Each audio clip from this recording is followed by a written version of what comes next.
pleasure of presenting a friend and colleague of long duration, of many years. That's true. Brian O'Connor, a professor of Italian here at Boston College. And I can tell you, Brian is a real friend. Whenever I need a helping hand in whatever endeavor, I can turn to Brian and he extends his.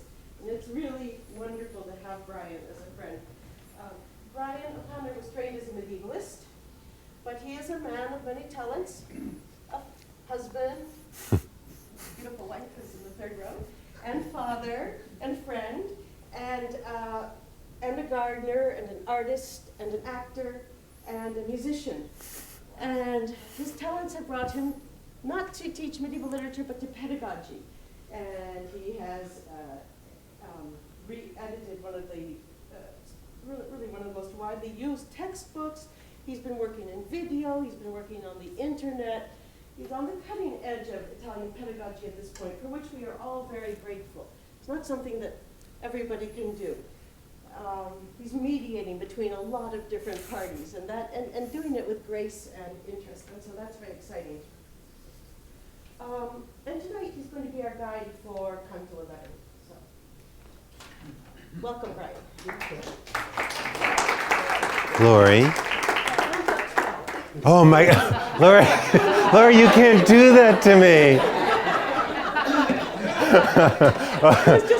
Canto 11, let's go home. Oh gosh, Lori, you give me a heart attack. Well, I've been working so hard on Canto 12 and then, I mean, I could wing it, but I don't know how long we'd be here. No, I think they're pretty simple slides. I mean, there's some artwork later on, and if we need the lights off, I'll dim them, despite the fact that I was told not to. But thank you so much for the nice introduction, Laura. That's really nice to hear. And also, congratulations on the lineup for next year. It looks like a great year. I always take this opportunity to thank both Laurie Shepard and Emilio Mazzola for putting this iniziativa together years and years ago. It's a wonderful place for people who are interested in Dante and Italian literature to just get together and talk about it. In what's usually a nice, informal, friendly atmosphere. I hope that tradition continues tonight. We'll see. This is the third time that I've been up before this group. The first time was several years ago when I was given or invited to talk about the fourth canto of Inferno, the Limbo. And I had a lot of trouble with that one. It's not a particularly exciting canto. There's a lot of interesting stuff in it. What threw me off is there's this long list of people that Dante names, and they're all really hard names to pronounce. So I was stuck there trying to read through it and having a very difficult time of it. And with the canto itself, the second time I was up was a couple years ago with 27 of Inferno, the canto about Guido da Montefeltro, which was really fun. It was so exciting for me to deal with this very important and exciting canto without a long list of difficult to pronounce names. But I find myself tonight with Purgatory 12, I hope that's the right one, it's not 11, which is once again, I'm back to square one with a central portion, which is basically, a presentation one after another of all these Assyrian kings with impossible to pronounce names. We saved it for you. Well, thank you very much. Which actually the funny thing is, in reading it over in Italian, I've tried several times, it's actually easier to say the things in Italian than in English. So I think I'll have a harder time talking about these people in English than in Italian, I hope. We'll see how things go. I wanted to read at the end, as most people are doing, which seems to end up making the most sense. And to start off, I'd like to just present a little bit the plot of what exactly happens in this canto, to get caught up in that. Then I'd like to go back and talk about some of the points that I found really the most interesting to work with, because there's always a lot that you can pull out of Dante according to your own particular interests or background. So, and then leave everybody with a question, and then I'll read and then be starting up a general discussion, I guess. The beginning of Canto 12 begins with the end of the previous conversation. You remember in Canto 11 of Purgatory, Dante is is bent over in order to speak to the people there. They're all the penitent of pride are weighed down by these heavy weights, and in order for Dante to talk to these people, he needs to bend down too. So he's participating in the penitence as well, and in the punishment for the sin of pride. And the last person that he spoke to was Oderisi, who was a master of the art of illuminating manuscripts. We hear a lot of interesting conversation from Oderisi that I'll be going back to later on. But we don't really hear anything from or about Oderisi. We just know that he's talking with somebody at the beginning, and that conversation has ended. He stands up, and we'll see later, I hope, that this is an important point because he's always looking down and looking up, looking down and looking up. And then he's told by Virgil to look down at the ground. And what he sees on the ground are these sculptures, these bas-reliefs, with the exemplars of pride. And we saw this in Canto X as well. It was a little bit different how it was set up because they were carved into the side of the mountain, and he still had to bend way down in order to see them. So he was placing himself in a way on the same level as the penitent of pride. In this case, they're actually on the ground, and he describes the things as being like tombstones in graves carved into the floor of a church. Tombstones in a church floor, carved into the floor there. So he looks down, and he's able to identify 12 different exemplars of pride itself. If you remember going back to Purgatory 10, it was a different setup. It was the opposite of pride that he saw exemplars of. It was humility, so he saw several examples of from the life of Mary and from Trajan of humility.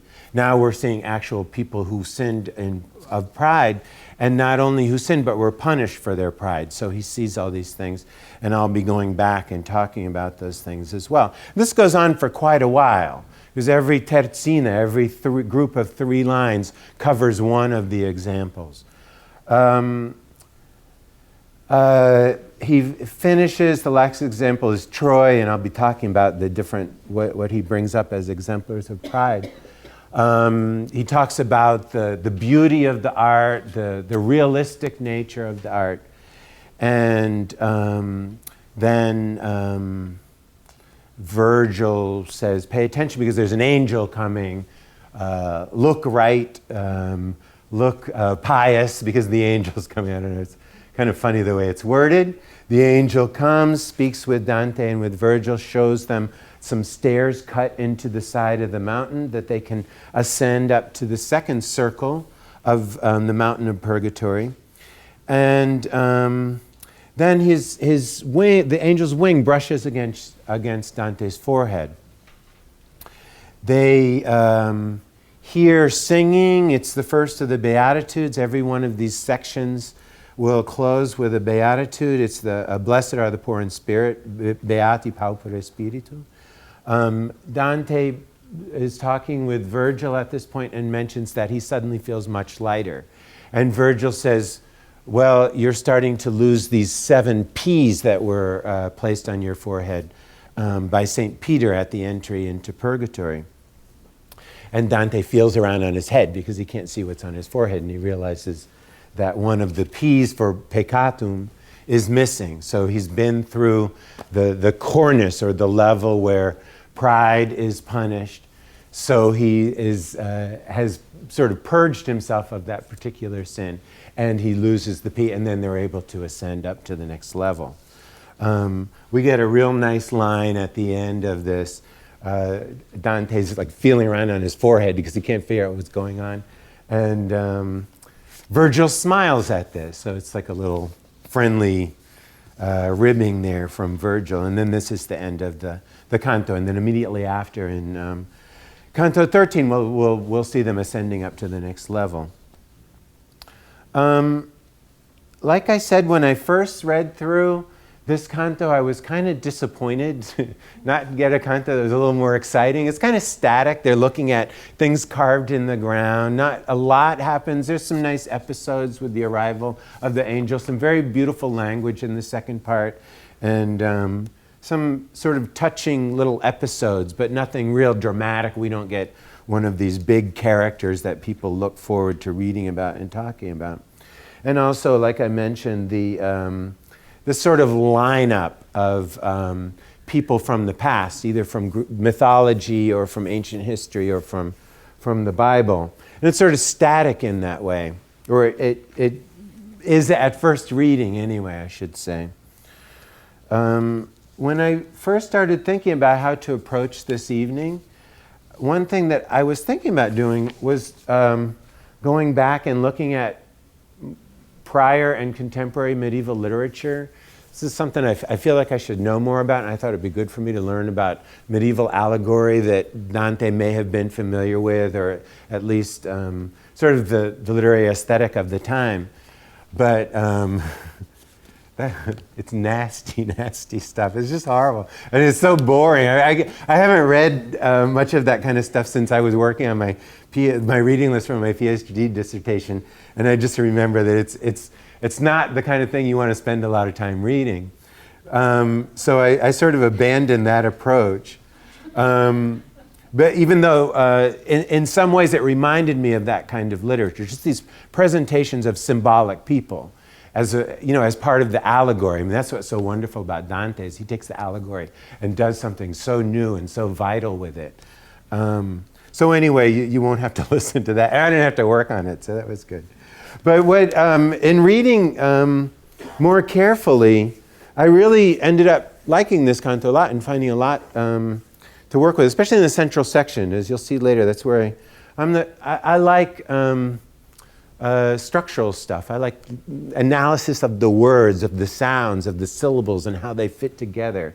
I like putting puzzles together and doing logic puzzles. So it was fun playing with this central section and seeing sort of how it worked on its own and how it fit into the whole. So that's what I decided would be my ultimate approach tonight, is kind of see how it fits into the Divine Comedy as a whole and into the Canticle of Purgatory as a whole.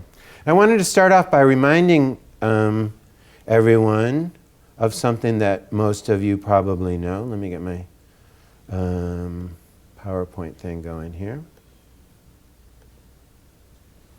Hi, good evening. The structure of Purgatory itself, because it's important to see how this structure works, because the whole thing is constructed in a very particular way. People talk about the Divine Comedy as being like a cathedral in its architecture, and in a lot of ways it is. And I think Purgatory especially works like that. We have a long section at the beginning. I'm sorry, I did this PowerPoint kind of quickly. If you see mistakes in there, I apologize. Especially Roman numerals I have trouble with. But a section of 9 cantos at the beginning that's anti-purgatory. A section at the end that's the Paradiso Terrestre, the earthly paradise. And then this long central section where we're working our way up through the 7 levels of the actual mountain of purgatory proper. So here's where we're going to be focusing today, but you can see it's sort of symmetrical on its own. It makes sense that anti-purgatory is a little bit longer, because that's the section where we wait, where nothing happens. People are just waiting for something to happen. So a lot of times where you expect perfect symmetry in Dante, you don't get perfect symmetry. But usually if you think about it, it makes a lot of sense why the symmetry is not perfect. In each cornice or level of the mountain of purgatory, we get certain things that happen. And they usually happen in pretty much the same order. Dante and Virgil arrive by ascending up a mountain, usually through a set of stairs. We see or hear, in most cases, exemplars of the opposite of the sin. So in this case, it's humility being the opposite of pride. Dante encounters the souls, and in most cases speaks with the souls that are penitent of that sin. And then we get exemplars of the sin itself, like we see in Purgatorio 12.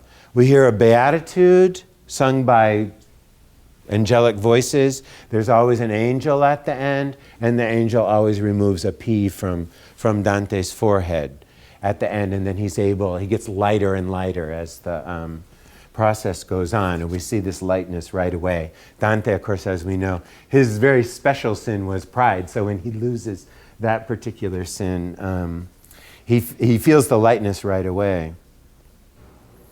I should have mentioned, I forgot to make a point, that the last slide I showed where we kind of see the three-part division of purgatory is very, very, very precisely divided.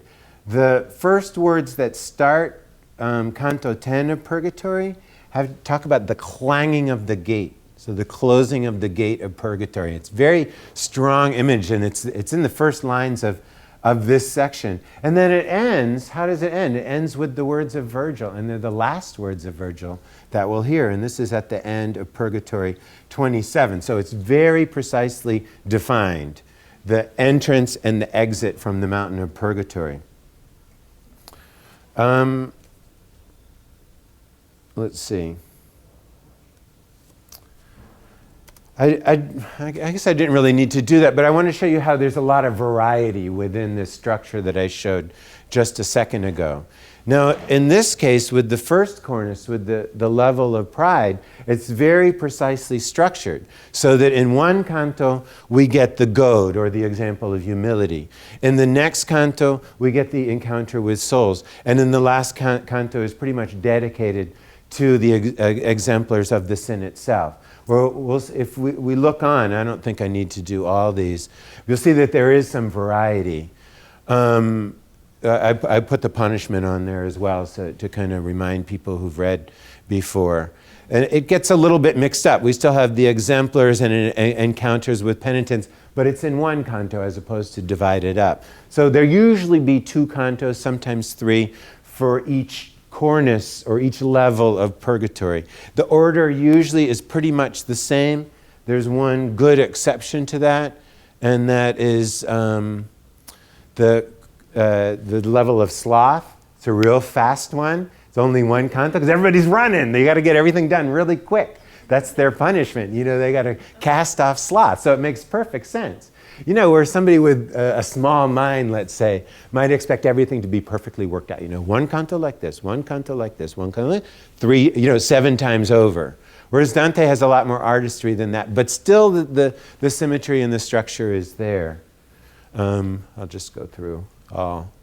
There's sometimes the order is a little bit different. As a matter of fact, in the case of avarice, we see souls and speak to some souls, and then there's the exemplars spoken by some of the souls. So you can see that the order can be changed around. As a matter of fact, in this cornice, we get something that's a little bit different. We get the negative opposite of avarice, which is prodigality, and they're throwing money away. So that works a little bit differently than the other cornices. Gluttony, we get the both sets of exemplars of the sin and the opposite sin coming from a voice from a tree. And then in the highest level of lust, we get the exemplars sung. And that's usually how it is. It's usually spoken exemplars rather than visual. It's only in one other case that we get visual, and it's actually an actual vision. In the cornice of wrath, is that right? With the smoke, he has visions, I think. Yeah. But other than that, they're all aural. He hears these things in various ways. And it's really only in our canto that we're dealing with now that we see the things sculpted. So in this set of 10, 11, and 12, that we see art representing these things. Okay. There's some features of the first cornice, the cornice of cornice, of pride that are unique. The ones that I just mentioned, the structural difference, the very tight symmetry of it. Also the fact that there's a focus on visual art. We get artists mentioned and talked to here. There's also a focus on the art of the written word in a way that I'll be showing you in just a moment. This is going back to 11. And then what I see as the problem of pride regarding one's own art.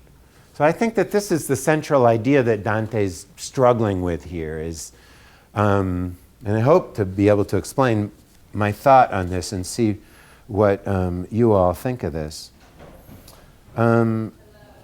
We saw that this is the only level on which the exemplars are really visual, they're artistic. And we actually speak to an artist, Oderisi, this illuminator, and we get these lines about Cimabue and Giotto that art historians love to read about. This is actually about the fame of the artist rather than the artistic ability of the artist. How Giotto ended up sort of overshadowing Cimabue. And the same thing happened with the two Guidos, and then, you know, maybe the next one that will overshadow the second Guido is now born. So there's this idea of increasing quality in actual visual art and in literary art. We also get Oderisi talking about his own art being overshadowed by other illuminators after him in there. I don't have the line down. We get a lot of talk in 10 and 12 about the beauty of the art that Dante sees here. And not just beauty, but the realistic quality. And when we looked at 10, there was a lot of talk in here about exactly what the nature, it's almost as if they're speaking. It's almost as if there's real figures on these bas-reliefs that they're looking at. They're better than real in a way. And here we see the lines from Purgatory 10. These are before he describes the actual sculptures. You would have sworn that they were saying Ave. You know, it looked as if they were speaking. And as I was listening to the presentation that night, I was saying, it almost seems to me that they're moving. And then this is a little terzina after he looks at, where he recapitulates that this is you know, excellent work that, you know, because it was made by God, so it surpasses any work made on earth. We get very similar lines in Purgatory 12, before looking at the artwork and after looking at the artwork. Si vi Dio, ma di migliore sembianza secondo l'artificio. L'artificio is the artifice of God, you know, the perfect maker. So he talks about the gravestones and how realistic they can be. Well, these were even more realistic than these gravestones that are carved on church floors. And then after he's done looking at all these, you know, these many exemplars of pride, he says pretty much the same thing. Whoever could have, what human artist could ever have made anything this perfect? The dead seem dead. The living seem to be living. Those who saw the actual events depicted didn't see it as well as I did by looking at it. In reading through Canto 10, I found a funny line where Dante is looking at the souls and says, or maybe it's 11, and says that they don't look like real people. And I found that funny in there, in this whole section where he's talking about this artwork that looks so real. It looks more than real. And then he sees the souls, and he says they don't even look like people. So it had never struck me before, the importance of this line. Let's see. There's, I think, as I see it, in this section, there's also a focus on poetic artistry and the artistry of Dante himself in creating the comedy. I think, the first time I read, I kept on thinking about Inferno. And in reading it very carefully, I saw that there's some very pointed references to bring you back to what you have read in Inferno. So, there, for instance, in the very beginning, in line 5, where the line is che qui è buono con l'ali e coi remi, is a very direct reference to the Canto of Ulisse in 26 of Inferno, where they use almost the same words. So I think as a you know, good readers, we're supposed to remember back to this idea of the voyage and the being on a boat and the problem of Ulysses back then in Inferno 26, line 125. Oh, the line is De re mi facemo ali al fole volo. In this long list of people that represent the sin of pride, there's a lot of figures who were mentioned in Inferno. So we get the first one is Lucifer. You know, Lucifer is the central figure at the very bottom of central figure of Inferno 34. So I think that there's a different focus here, but it's the same character. This guy, Briareus, this giant who was cast down from Olympus, is also mentioned in 31 of Inferno. Nimrod, Nembrotto, in 31 of Inferno as well. Arachne is mentioned in 17 of Inferno. And then Troy, is the destruction of Troy as the proud city, is mentioned several times in Inferno, and especially in Inferno 30, in lines 13 and 14, where the very similar words are used to our canto here. So I think it's a way of making us think back and place what we're reading now into an artistic context. In the second part of our canto, we'll see a lot of lines that sound like a description of Inferno. As a matter of fact, I found it very odd that when he describes the stairs that go up to the next level, he doesn't say they go up to the next level, he says they come down from the second level, which I found funny at first. And I thought, the words that describe, these rough rocks and everything, I kept thinking about Inferno during this time. And then when he says the stairs coming down, well, in Inferno, you're always reading about descending and going down to the next level. And then at line 112 of this, Canto 12 that we're reading now, he hears the Beatitude, he hears the angelic singing, and he says, oh, this is so different than the cries that we heard down in hell. So right at the end, after all my thinking about Inferno, well, yeah, he wanted me to think about Inferno. So I think it's there. I don't know, we'll see. All right. So like I say, there's this very stark symmetry in the whole 10, 11, 12 section of Purgatory. And then right in the center of Canto 12, we get this long section where the 12 exemplars of pride are mentioned. But if you look at your text, you'll see something very funny about that the same word is repeated over and over and over again, 4 times. And then a new word is picked up. This starts on line 25. Vedea, nu terzina. Vedea, nu terzina. Vedea, 4 times.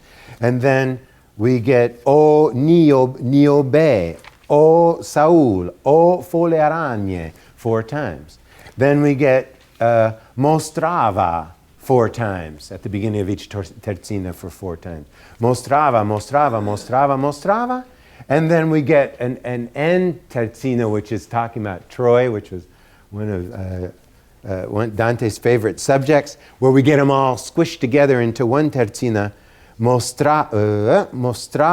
where'd it go? O vedeva, o ilion, mostrava. So every hendecasyllable starts with these words. And it doesn't end there. We get vedea, we get mostrava mixed in here and there. If you look at starting line 61, you'll see vedeva. And then in 63 on the next terzina, qual, that looks an awful lot like an O to my eyes. And then in the next terzina after that, we get another M. Well, it was recognized by one early commentator, but not everybody, that this is an anacrostic, that it's the word wom over and over and over again. And sometimes pulled out and sometimes pushed together. And right after this series of wom, wom, wom, wom, oh man. As a matter of fact, I just read a really nice translation where they managed to do that in the translation, which is not an easy thing to do, into English. We get Dante speaking directly to the human race, I figlioli di Eva. So this is something that he's directing towards people. So he really wants you to pay attention, because this is a sin that all men suffer from. All human beings suffer from, I should say. So he's calling our attention to it. As I was reading this and thinking about how carefully it was put together, And the idea of these bas-reliefs, or this narrative depiction within this very tight architecture, very perfectly worked out. I thought of art itself, and I think we're supposed to. The first thing, I don't know why, but the first thing I thought of was the baptistry of Parma, just because I spent a lot of time on Parma. And I don't know why, it just came to mind, but we'll be seeing other baptistries in just a second. This is the ceiling. Should I get the lights, do you think? Can I get the lights a little bit? At least like that. Like that? Yeah. But the reason I thought it, well, you can't really see the what's being depicted here, but it's these sort of ribs that separate everything. It's all these narrative episodes that go all the way around. And this is also on the side. There's panels. It's painted. It's frescoed, so we don't have the bas-relief yet. Then I'm sure all of you are probably thinking of the baptistry at Florence, with that Dante was very familiar with, because it was made prior to his time. I'm sorry about the quality of the slide, but you can see that it's split up. It's not quite as strong as at the baptistry of Parma, but it is split up by architectural elements. They're painted on. Well, this is all mosaics. And it's narrative scenes all the way around. One of the most famous for us. Oh no, this is one side. So you can see a little bit better how these narrative scenes are acted out within this framework that we're used to from reading Canto 12. And this is one of the, well, it really isn't showing up very well. It's too dark. But, no, it's as bright as it can get. But that's, anybody who's ever walked into the baptistry of Florence and looked up at the ceiling and has read Dante, it's like a light goes off in our head. Well, that's where he got this is Satan eating condemned souls. Mosaic once again. And I also thought of the baptistry door, the South Baptistry door. This was made by Andrea Pisano. You can see it's very symmetrical in nature. It's got this elaborate framework around each scene. They're all narrative scenes. The only problem was that it was made in 1330, so it doesn't quite work out for our dates because Dante couldn't have seen it. But still, I mean, to think about the art of the time and how things were depicted at Florence and in other places as well, I think it's instructional. This is an example of one of the panels with a narrative scene inside of it, elaborate framework. Another one, this is not narrative. He has angels in the corners. This is also a narrative panel. This is Andrea Pisano once again, which was after Dante, not mid 14th century. But what's interesting, it was made based on designs by Giotto. This is from the bell tower. These panels are now all in the Museo dell'Opera del Duomo, because you can see that it suffered a lot of damage from being outside. Most of them were pretty low. So these were panels that were made later than Dante's living in Florence, but the designs were there, the ideas were being circulated. There's another one from the same series. There's also some square panels there as well. This is the facade of the Duomo in Florence. I just want to show you what it looks like now. This is all from the 19th century. But it's a drawing from before that facade was destroyed. There was the original facade had only been finished to about here. And there were all these narrative bas-reliefs in these panels here around the doors and going up. It wasn't finished. There's lots of churches in Italy that the facade was never finished, so it was all brick.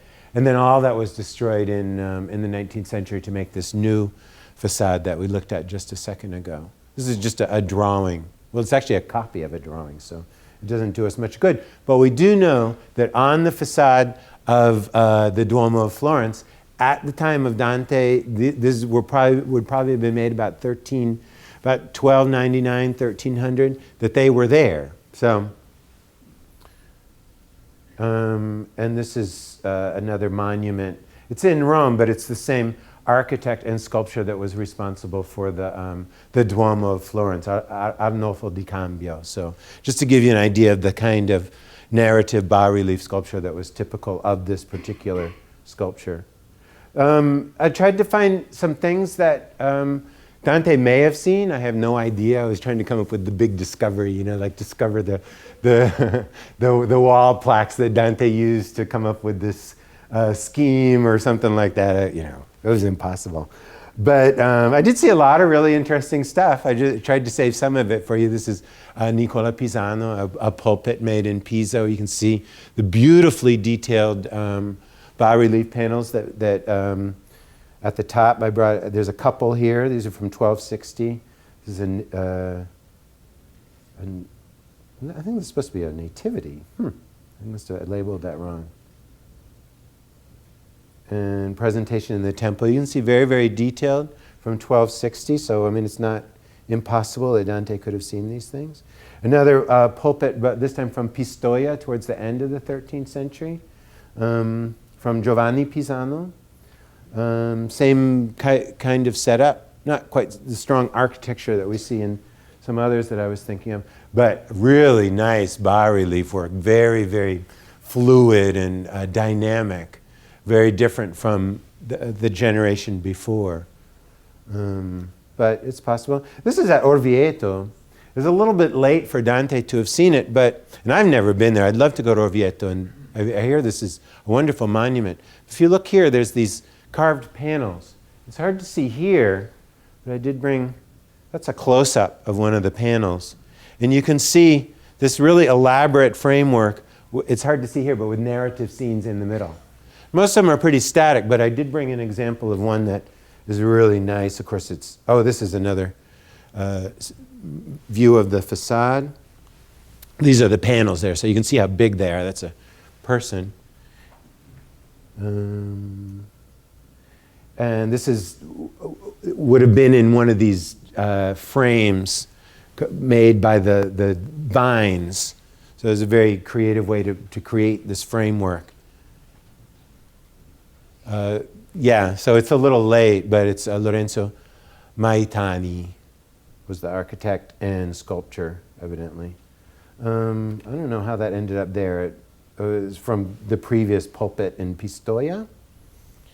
And then I just wanted to talk about the subject of these subjects of these bas-relief panels that Dante sees as he's looking.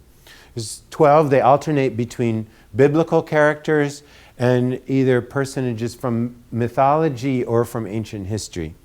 And the first one that we see, as I mentioned before, is Satan or Lucifer. And I think I mentioned before, the main focus is on their punishment rather than their nature or their story or anything. What he can see there depicted in these scenes is their downfall, basically. These were people who were prideful, and God brought them down. Especially in the first set that we'll see, these are people, or in this case an angel, that rebelled against God and was cast down from heaven by God into hell. And here we can see a woodcut from 1470 from a book of the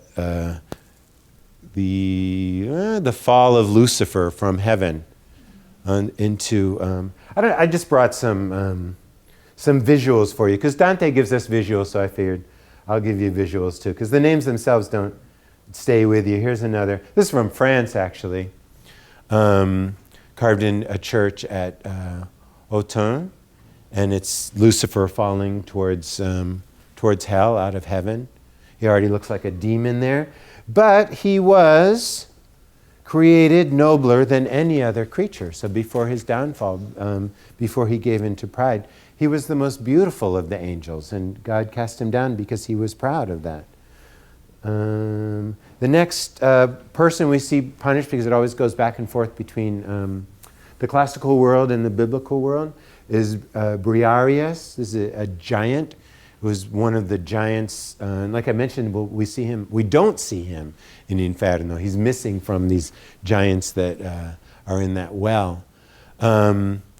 But Dante finally gets to see him depicted in this bas-relief.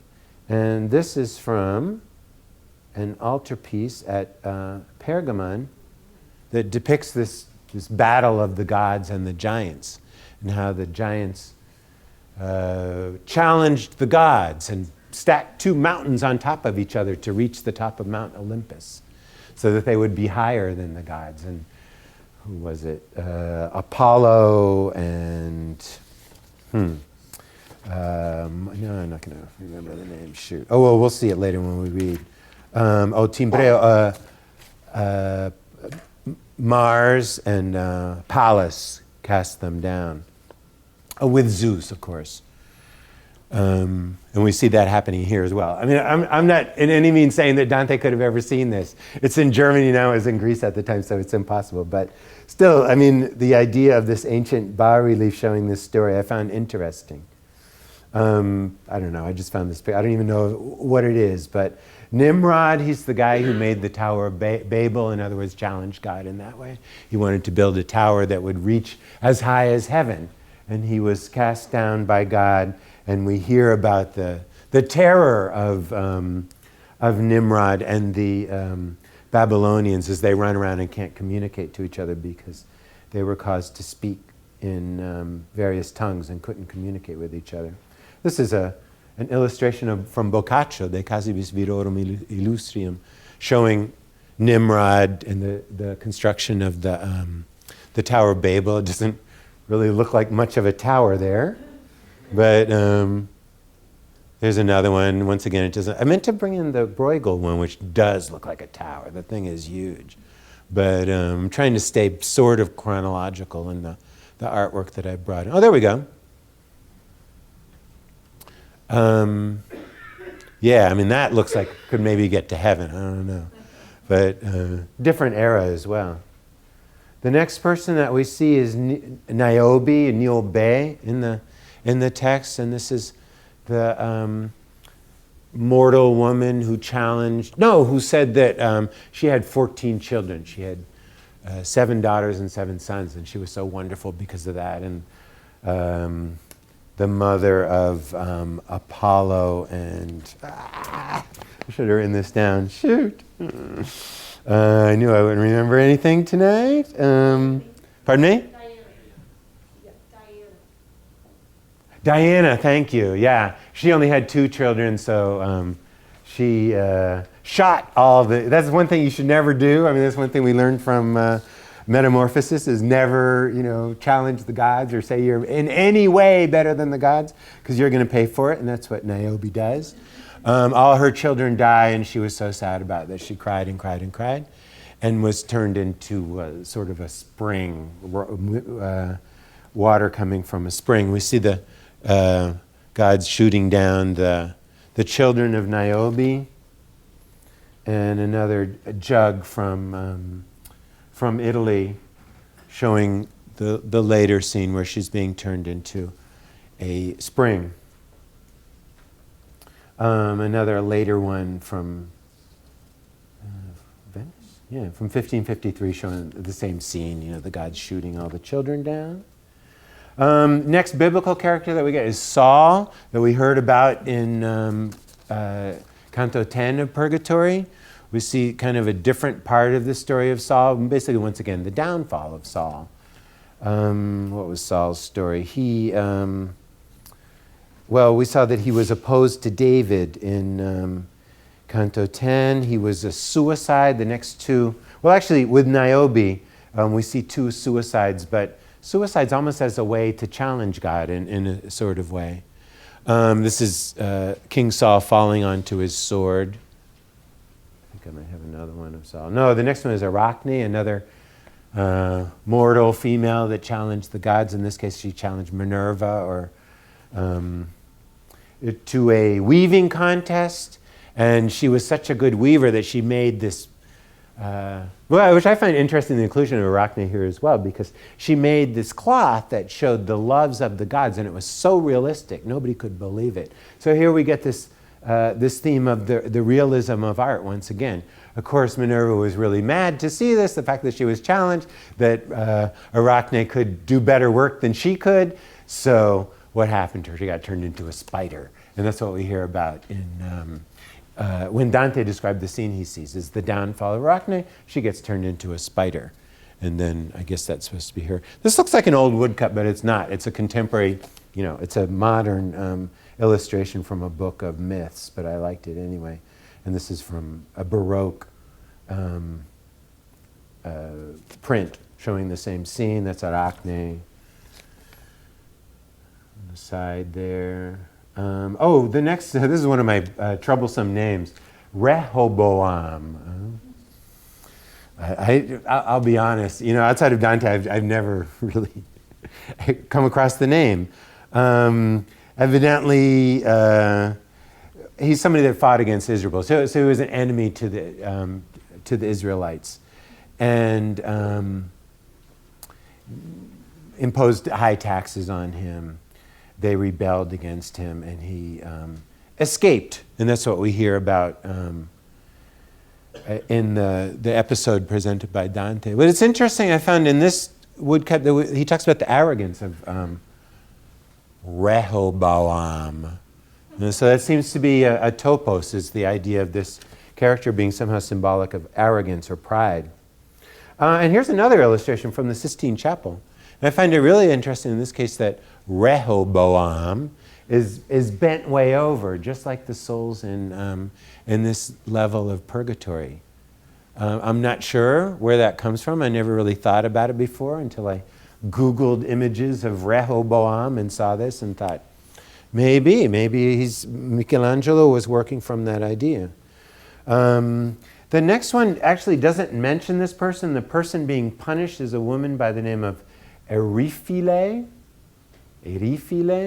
She was punished because she gave up her son to her enemy in exchange for this necklace. And we hear that being talked about. The necklace was made for a goddess, and this woman thought that she was so wonderful that, she deserved this beautiful necklace that had been made for a goddess. So we don't even hear her name mentioned in the actual Canto of Dante. And here's the next one, is another impossible to pronounce name from biblical history. Sennacherib, an Assyrian that, what did he do? Once again fought against the Jewish people. Oh no, that's the other one. Not a lot mentioned about him in here. Cyrus the Great, the Persian king that was decapitated. You'll see that by Queen Tomiris for his cruelty and his pride. And that's the head of King Cyrus, Cyrus the Great or Cyrus the Elder. So from ancient history. In the next episode, there's just some bas-reliefs. So I kept seeing bas-reliefs of everything. That's what was so interesting. Of course, chronologically, they didn't really work with the possibility of Dante seeing them. And the next story is a similar story of a tyrannical king being beheaded by a woman. And this is a story that most people know about, Judith and Holofernes. A lot of people know it through art, Baroque art and Renaissance art. This is a little bit earlier, from 1285. It doesn't even show the beheading, but here we have Artemisia Gentileschi showing the same scene. And Caravaggio, of course, showing the same scene in a nice violent way with blood spurting out and everything like that. And then the last scene that we get is the destruction of Troy. This is the only time we don't have a person being talked about. It's the Trojans in general. This is just an illumination from a French book. It doesn't really even, it says destruction, but it's more like the building of Troy. And then here's the burning of Troy, the destruction of Troy by Jan Bruegel, which looks suspiciously like Rome, as far as I can see. I mean, that looks like St. Peter's, looks like Castel Sant'Angelo. But the subject is supposed to be Troy, so. And I think that's the end of my artwork. So before I get down and read, okay, that looks fine. The canto itself, what I'd like to do is make one more point, because I really was thinking about this, and I'm thinking, what does it all mean? How does it all fit together? And another thing that I noticed about this canto is, I mentioned it real quickly, is Dante's always being called on to look down, look up, look down, look up. And I brought in a few examples of this. I found some other ones in other sections of 10 and 12, but here at the beginning, they're like oxen looking down because he's bent over to talk to this Oderisi. And then very soon after, he says, "Dritto sì come andar vuolsi rifemi." So I straighten myself up as I should, as people should. Soon after that, Virgil tells him, "Volgi gli occhi in giù," so cast your eyes down. Buon ti sarà, it will be good for you. Soon after that, okay, I mixed up the order for logic, but for the sequence it works this way. Superbite e via col viso altero, so hold your head up. In this one, non chinate il volto, so it says no, but it's still, don't put your head down. And in this one, raise your head up. It's not, now is not the time to walk around sospeso, suspended like that, or really the idea is being thoughtful, looking down. He still is in this habit of holding himself down and also of looking down. So there's this sort of pull between look up, look down, look up, look down. And the first time I read it, I actually thought it was sort of funny. But I started thinking about it, and with this whole idea of pride, of artistry, of literary artistry, and I started wondering if this is Dante, like we learned in the last two cantos at the presentations, that this pride was, of course, Dante's big sin, is something he really suffered from. And but part of it, that he was very proud of being an excellent artist and an excellent poet. Now, he was an excellent poet. We know that, and he knew it as well. So in that sense, recognizing that excellence, I don't know. I mean, is it pride? Is it a negative quality? Or is it just the way that things are? And it's good for him to recognize his power and be able to use that power for people's good, which, he always talks about, how he's going to use his artistry to help us, the reader, experience with him this whole journey that he's making. So, I don't know, I guess I'll just leave that because I didn't know where to go from here. I think we have to keep moving on. But I don't have anything else here, so I'll just shut it down. But how do I turn it off? Well, it'll shut itself off. But it's time to read. So get the lights up a little bit.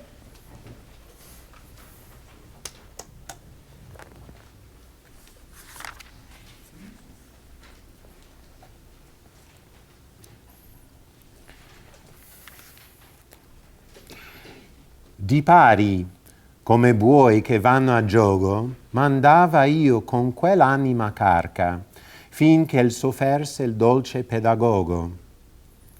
Ma quando disse, lascia lui e varca, che qui è buono con l'ali e coi remi, quantunque può ciascun pinger sua barca. Dritto sì come andar vuolsi rifemi con la persona, avvegna che i pensieri mi rimanessero echinati e scemi. Io m'era mosso e seguia volontieri del mio maestro i passi, e ammendue già mostravam come eravam leggeri. Ed el mi disse, volgi gli occhi in giue, buon ti sarà per tranquillar la via, veder lo letto delle piante tue. Come perché di lor memoria sia sovra i sepolti le tombe terragne, portan segnato quel che egli eran pria, onde lì molte volte si ripiagne per la puntura della rimembranza, che solo ai P dà delle calcagne. Si vidio lì, ma di miglior sembianza, secondo l'artificio, figurato quanto per via di fuor del monte avanza. Vedea colui che fu nobil creato, più ch'altra creatura, giù dal cielo folgoreggiando scender dall'un lato. vedea Briario fitto dal telo, celestial giacer dall'altra parte, grave alla terra, per lo mortal gelo. Vedea Timbreo, vedea Pallade e Marte, armati ancora, intorno al padre loro, mirar le membra di giganti sparte. Vedea Nembrot a piè del gran lavoro, quasi smarrito, e riguardar le genti che insenar con lui superbi fuoro. O Niobe, con che occhi dolenti vedea io te segnata in su la strada, tra 7 e 7 tuoi figlioli spenti. O Saul, come in su la propria spada, quivi parevi morto in Gelboe, e che poi non sentì pioggia né rugiada. O folle aragne, si vedea io te già mezza ragna, triste in su gli stracci dell'opera che mal per te si fe. O Roboam, già non par che minacci quivi il tuo segno, ma pien di spavento nel porta un carro, senza c'altri li caccia. Mostrava ancor lo duro pavimento, come al meon a sua madre fe caro, parer lo sventurato adornamento. Mostrava come i figli si gitaro sovra Senacherib dentro del tempio, e come, morto lui, quivi il lasciaro. Mostrava la ruina e il crudo scempio che fe Tamiri quando disse a Ciro: sangue sitisti e io di sangue tempio. Mostrava come in rotta si fuggiro gli Assiri, poi che fu morto Oloferne e anche le reliquie del martiro. Vedeva Troia in cenere e in caverne, o Ilion, come te basso e vile mostrava il segno che lì si discerne. Qual di Penel fu maestro, o di stile, che ritraesse l'ombre e tratti ch'ivi mirar fariano un ingegno sottile. Morti li morti, e vivi parean vivi, non vide me di me chi vide il vero, quant'io calcai, finché chinato givi. Or superbite e via col viso altero, figliuoli d'Eva, e non chinate il volto, sì che veggiate il vostro mal sentiero. Più era già per noi del monte volto, del cammin del sole assai più speso, che non stimava l'animo non sciolto, quando colui che sempre in ansia teso andava, cominciò. Drizza la testa, non è più tempo di girsi sospeso. Vedi colà un angel che s'appresta per venir verso noi. Vedi che torna dal servigio del dì l'ancella sesta. Di reverenza il viso e gli atti adorna, sì che i diletti lo inviarci in suso. Pensa che questo dì mai non raggiorna. Io era ben del suo ammonir uso, pur di non perder tempo, sì che in quella materia non potea parlarmi chiuso. A noi venia la creatura bella, bianco vestito, e nella faccia, quale per tremolando mattutina stella. Le braccia aperse, e indi aperse l'ale, disse: venite, qui son presso i gradi, e agevolemente ormai si sale.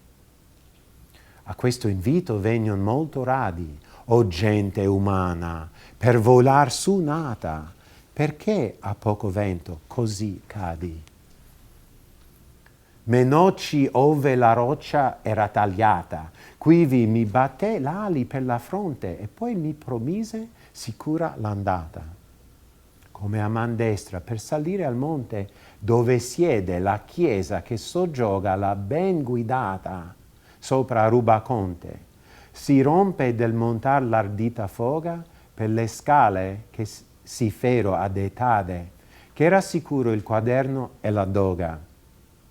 Così salenta la ripa che cade, quivi ben ratta dall'altro girone, ma quinci e quindi l'alta pietra rade.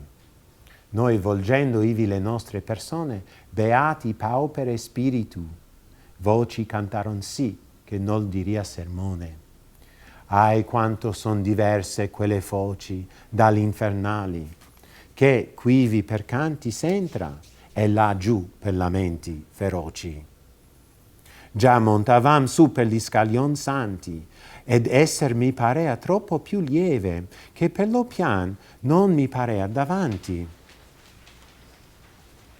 Ondio, maestro, di qualcosa greve levata sé da me, che nulla quasi per me fatica andando si riceve? Rispose, quando i pi che son rimasi ancor nel volto tuo pressoché stinti saranno, come l'un del tutto rasi, fierli tuoi piedi dal buon voler sì vinti, che non pur non fatica sentiranno, ma fia diletto lor esser suppinti. Allor feci io come color che vanno con cosa in capo, da non lor saputa, se non che cenni altrui sospecciar fanno, perché la mano ad accertar s'aiuta, e cerca e trova, e quell'ufficio adempie che non si può fornir per la veduta. E con le dita della destra scempie trovai pur 6 le lettere che incise quel dalle chiavi a me sovra le tempie, e che guardando il mio duca sorrise.